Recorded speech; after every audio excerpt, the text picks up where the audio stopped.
Welcome to the 1500 block of Pratt Street in Philadelphia. As you can see from these Google Maps, this is exactly the kind of hood where lots and lots of people have a business where they feel they need plexiglass to save them from crime created by the fellas. Oh yeah, did I happen to mention that street crime in Philadelphia is a black thing? Sticking a gun in somebody's face in a little donut shop is a black thing, or a liquor store is a black thing. We did a couple stories here a month or two ago about how a city council member, a Democratic city council member in Philadelphia by the name of Cindy Bass, decided that plexiglass is not a black thing. It's a white and Asian thing meant to humiliate the black customers who come in to get a six-pack of beer or a loaf of bread. So she introduced legislation outlawing plexiglass in a whole range of situations. Well, when that happened, you knew this day was going to come, and this isn't the first day it's happened. This isn't the first day somebody stuck a gun into a small business owner's head, shot an Asian person. It's not the first time someone stuck a gun in their face and robbed them and shot them in the back. They needed a whole lot more plexiglass in this store, but they're going to get a whole lot less plexiglass, a whole lot less safety, a whole lot more black criminality that city council members like Cindy Bass are going to keep denying, ignoring, denying, condoning, excusing, encouraging, and even lying about, like this case. This surveillance video shows the seconds before the armed robbery at Tasty Donuts on Pratt Street in the Frankfurt section of Philadelphia. You see two males make their way into the store. One is wearing a mask. He pulls out money and orders a donut as the other stands guard. Then the terrifying happens.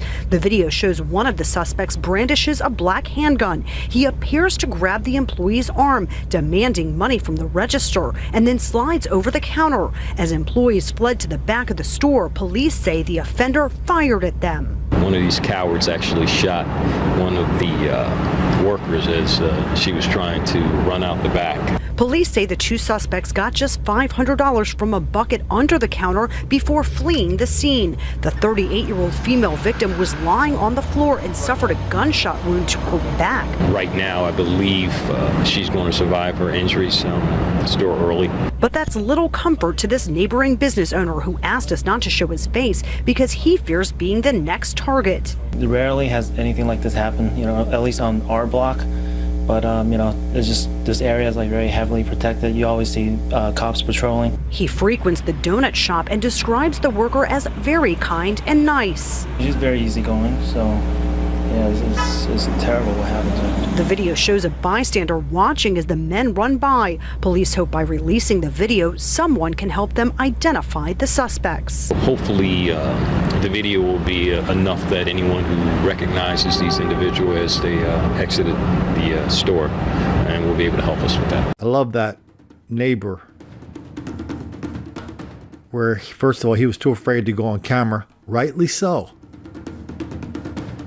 But why was he afraid? Well, why was he afraid? By his own admission. Well, nothing ever like that happens on this block.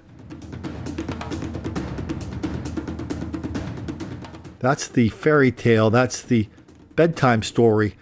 White business owners, Asian business owners, white Asian people who live in these neighborhoods tell each other at night so they can get to sleep. Black criminality is not going to affect us.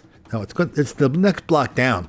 This block has a magical spell over it where black people do not get off buses, do not get off subways like we saw in that Google Maps image. They do not do that on this block. No, we're covered.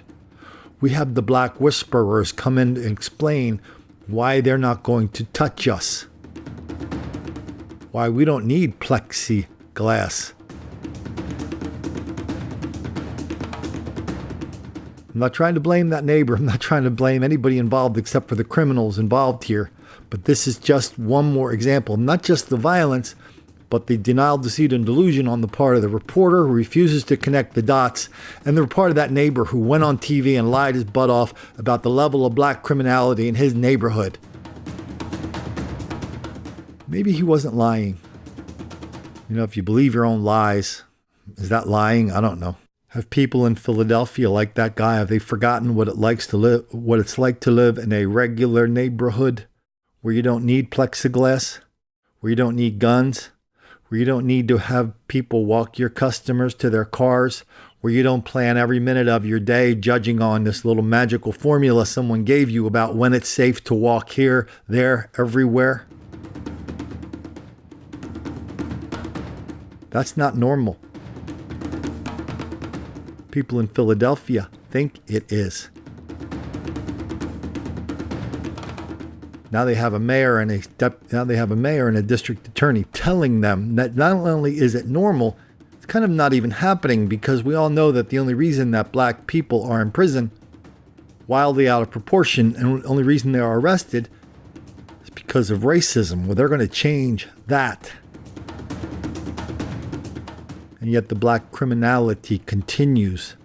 And every time they march out a cop or a guy in a suit, he explains to everybody how bad those darn criminals are. We're going to catch them this time, damn it, because that's not right. And they go back and doing the same thing they do over and over and over again, which is excusing this enormous level of black criminality that has ruined that city. Meanwhile, more and more neighbors get together. They talk more and more fairy tales. They keep telling each other these fairy tales to make themselves feel better. And believing in fairy tales on Pratt Street is all part of not making the black kids angry.